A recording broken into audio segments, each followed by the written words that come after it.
Hello, hello, and welcome. I'm Marria Evbuoma, Vice President of Race to Zero Waste. And today we are joined by Terrill, your fave trash man out in Philly. He's going to talk to us today about elevating sanitation work and sanitation workers and his work doing both and doing community cleanups and all of his community efforts. So, hey, Terrill, how you doing? I am good. I'm in between meetings. I'm out in Philadelphia, as you can hear, and I'm just ready and excited to talk to you guys. Cool. And this is Owen. He's in a lot of our meetings too. So Terrill, I was recently in Philly, picking up my school bus, and I was kind of, coming from San Francisco, I was surprised of how trash day looks. So can you describe like what trash day looks as? It looks kind of different from a lot of other communities. So can you just describe like what it looks like? Yeah, you pick the night before your pickup day. So if your pickup day is Thursday, you put it out Wednesday night, and then hopefully your sanitation crew comes around and picks up the waste, and then another crew comes around and picks up the recycling. Cool.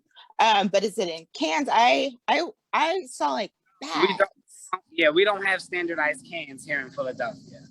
Yeah, it was kind of like, oh, okay, so that's hard work lifting all those individual bags. Yeah, we're still manual here in the city, so we still have one driver, two laborers, a laborer on each side of the street, picking up, bringing the bags to the truck, throwing it in the truck manually.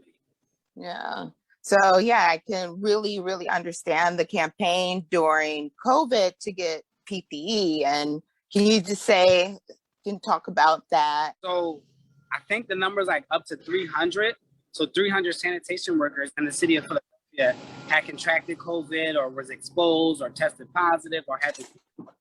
And we realized really early is because there's three of us in the truck sitting 6 inches away from each other.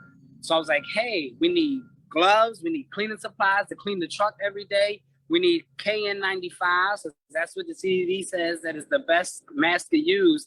And the higher ups just weren't able to, give us answers on when they could get it or just to give us anything. And I have 3 kids, and I didn't want to, pass it on to my kids. Asthma runs heavy in my family. So I took it upon myself to start a campaign to ask the city of Philadelphia, the residents, to help us purchase adequate PPE and cleaning supplies. Cool, yeah. It was successful. I was just following on Instagram and kind of going like, wow, because it was a lot of self-advocating. And how did you feel? Because I know, during COVID, I was working in facilities that were getting shut down due to COVID outbreaks. And I would see these signs for like essential workers, and sanitation workers were never on those signs. So Governor Wolf came out with a hazardous pay grant, and no disrespect to grocery store clerks, but if you put the grocery store clerk on there, you gotta put the sanitation worker on there. We're as EMTs, firefighters, and police officers. Because I use an example. Your mother has a heart attack at home, and you call the ambulance, and the EMTs come, and there's 50 bags of trash in front of your house. How much time do you think is going to be lost removing those bags to get to your mother? You wanted a clear path. So that's like one of the reasons why sanitation workers are important. Yeah, no, and it's so important to our health and our safety, and it's just mind blowing. So I feel you, because it's like, well, what about us? It kind of leads me to talk about community, because during COVID, we kind of had to have a community response. We're still being asked, go out. We have a ongoing project in Dolores Park where we talk to folks about, packing out their trash, getting it, and no one was out there, and during COVID. And so we ended up, handing out masks. And then we noticed, a lot of trash was collecting due to homelessness and homeless encampments, and started doing beach cleanups, and kind of noticed that you're getting the community involved too and doing cleanups. And how crucial is that in what you're trying to do and elevating sanitation work? It's the common denominator.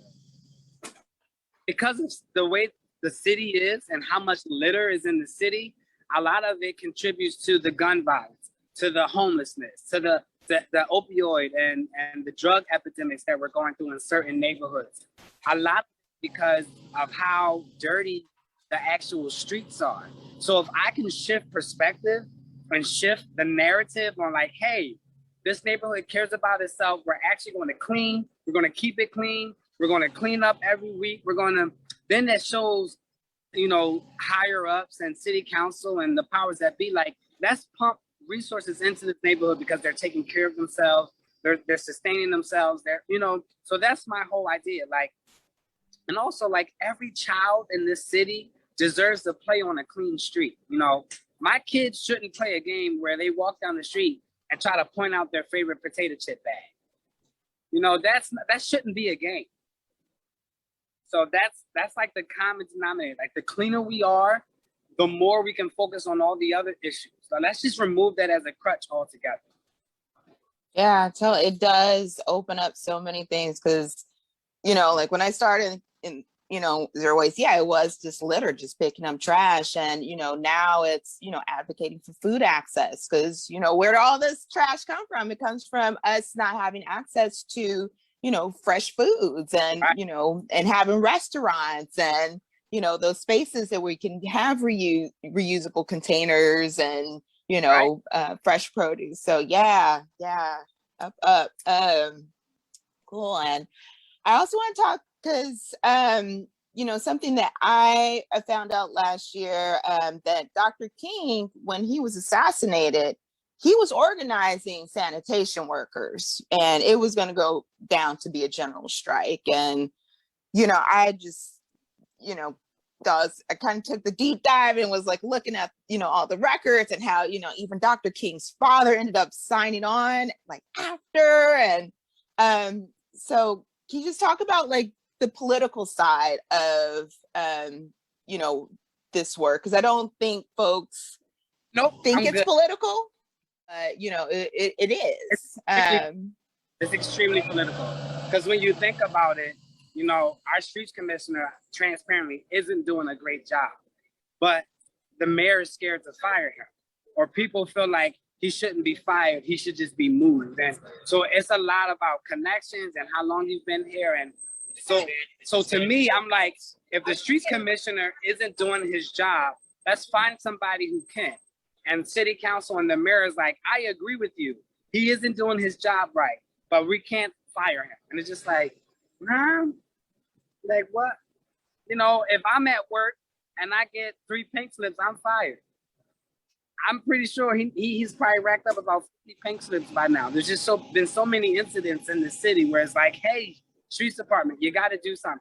And then you introduce ideas, or you try to give them help, and he doesn't want to be a part of it.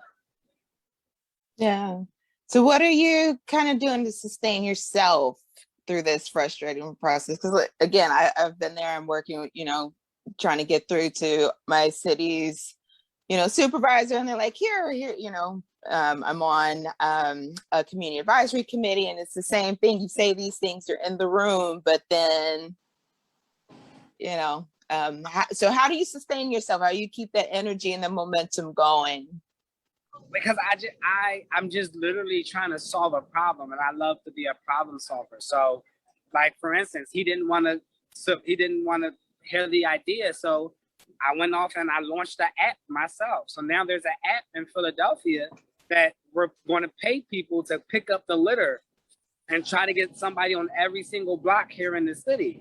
And we don't have the support of the city. We don't have the support of the streets department. So we're reaching out to corporations, and we're reaching out to individuals, and we're reaching out to foundations to say, hey, support the app. It's going to work.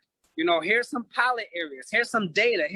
And we're just going to do it on our own, because We literally have to be the change we want to see, because it's clear, it's evident, it's been proven.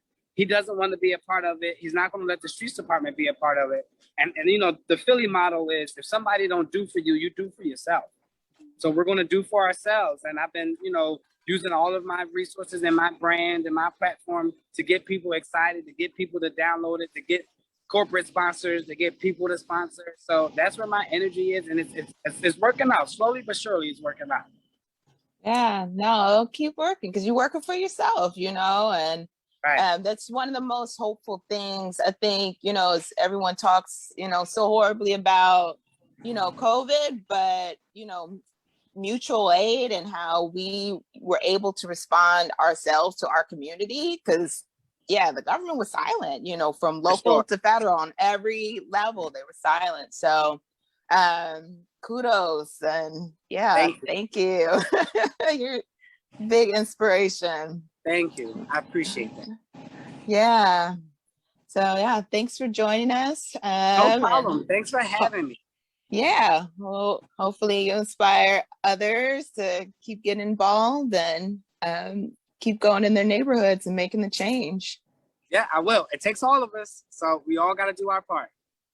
Cool. All right. Thanks, Terrill. Thank you. Have a good one. All right. You too. Bye. Bye. And thanks, folks, for joining us. And we'll see you again soon. Take care.